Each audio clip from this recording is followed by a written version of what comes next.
누구나 듣기 싫어하는 말이 있습니다. 쓰레기도 그중 하나인데요. 쓰레기라는 단어가 주는 이미지나 느낌은 대부분 부정적이죠. 그래서 쓰레기가 붙은 것은 주로 사람들이 꺼려하거나 좋아하지 않는 것, 또는 쓸모없는 것, 욕설의 의미로 쓰이곤 합니다. 그럼 쓰레기 과학은 어떨까요? 역시 단어만 들어선 좋은 느낌은 아닙니다. 그런데 과연 쓰레기 과학은 무엇을 말하는 것일까요?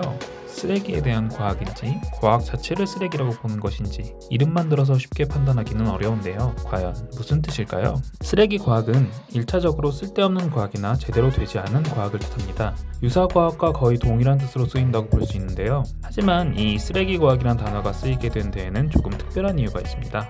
쓰레기 과학이라는 단어를 처음 사용한 사람들은 일부의 시장 자유주의자들, 그 중에서도 과학적 회의론자들이었습니다. 특히 그들이 문제를 삼았던 것은 기후위기는 과장되어 있다는 측면이었죠. 그들은 기후위기를 주장하는 과학자들과 과학계를 통틀어 쓰레기 과학이라는 명칭을 붙였습니다. 기후변화를 긍정하는 자들은 모두 조작된 자료를 이용하거나 논문의 한 부분만 발췌하여 편향되게 이용한다고 주장했죠. 그러나 진실은 어땠을까요? 기후위기가 없다고 주장하는 측이 오히려 연구 논문을 조작하고 특정 부분만 발췌하여 사람들을 현혹하고 있었습니다. 그들은 기후위기는 존재하지 않는다는 입장을 지지할 수 있는 과학적 근거가 필요했습니다. 과학적 근거에 의거하여 결론을 도출한 것이 아니라 일단 결론을 도출하고 그것에 맞는 근거를 찾으려고 한 것이죠. 당연히 근거를 찾을 수 없었고 그러다 보니 논문이나 연구 결과를 조작하거나 발췌하여 사용할 수밖에 없었습니다.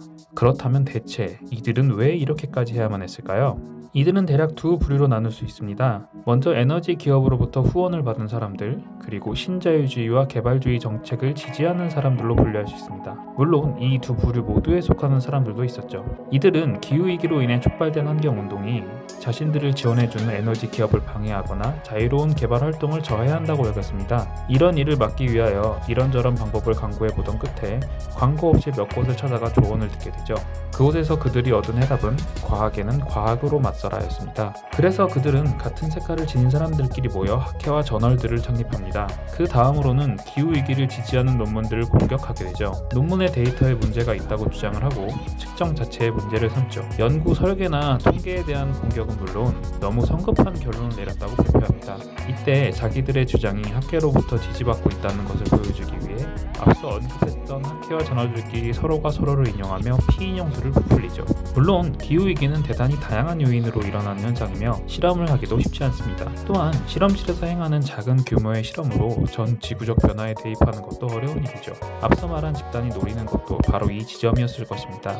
하지만 진실이 밝혀지고 기후위기의 심각성이 명확해진 현재에 이르러서는 쓰레기 과학의 의미는 완전히 뒤집혔습니다. 오히려 기후위기에 반대하는 행동들, 나아가서는 연구 결과 및 논문 조작, 발췌를 통한 프로파간다를 주장하는 행동을 쓰레기 과학이라고 부르게 되었죠. 물론 기후위기에 의구심을 품은 과학적 회의론자 전부가 저렇게 행동한 것은 아닙니다. 몇몇 과학자들은 정말로 기후위기 근거에 대해 의문을 가지고 자신들이 직접 관측이나 실험을 통해 얻어낸 결과를 가지고 토론에 나서기도 합니다. 오히려 기후위기를 연구하는 과학자들이 놓치거나 직면한 문제에 대해 새로운 시각을 전해주기도 하는 등 과학과 연구의 발전을 이끌어내는 긍정적인 관계가 되는 거죠. 이런 경우에는 쓰레기 과학이라는 말을 쓸 순 없겠죠.